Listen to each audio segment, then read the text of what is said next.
Patricia Cass souffle sa 58e bougie ce jeudi 5 décembre 2024. L'occasion de s'intéresser à elle, notamment à sa vie amoureuse. Et sa brève relation avec son manager historique Cyril Prieur. Leur histoire a commencé par une idylle dans les années 1980 mais, très vite, elle est devenue platonique. Ils sont toutefois visiblement restés en bons termes, puisqu'elle semble toujours faire partie de son agence, Talent Sorcier, que cet homme gère avec un certain Richard Walter.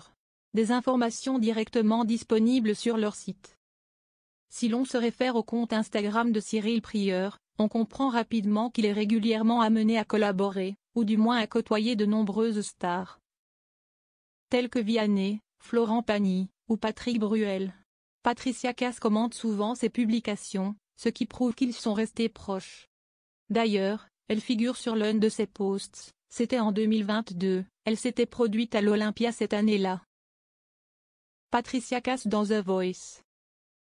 Pour se référer de nouveau au site internet de l'agence artistique de Cyril Prieur, on s'aperçoit qu'il gère donc toujours la carrière de Patricia Cass, ainsi que celle de Constance Amio, Daniel Chenevet, Saul et les Innocents. Sans oublier l'héritage Goldman du beau monde.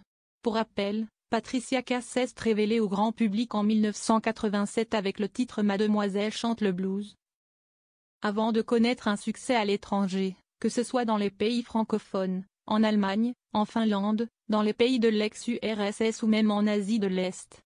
Elle a vendu plus de 20 millions de disques et se produit encore régulièrement sur scène en France et dans le monde.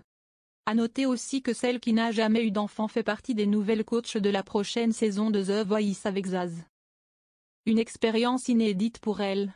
Et un peu stressante. J'ai les pétoches, a-t-elle glissé à l'oreille de Pascal Guy, le producteur artistique de l'émission. Lors des premières auditions à l'aveugle, le tournage a déjà commencé mais la diffusion n'est pas prévue avant 2025 sur TF1. Si est-ce que révélait nos confrères du Parisien il y a déjà un mois. Mais nul doute qu'elle va au fur et à mesure de l'émission réussir à prendre ses marques.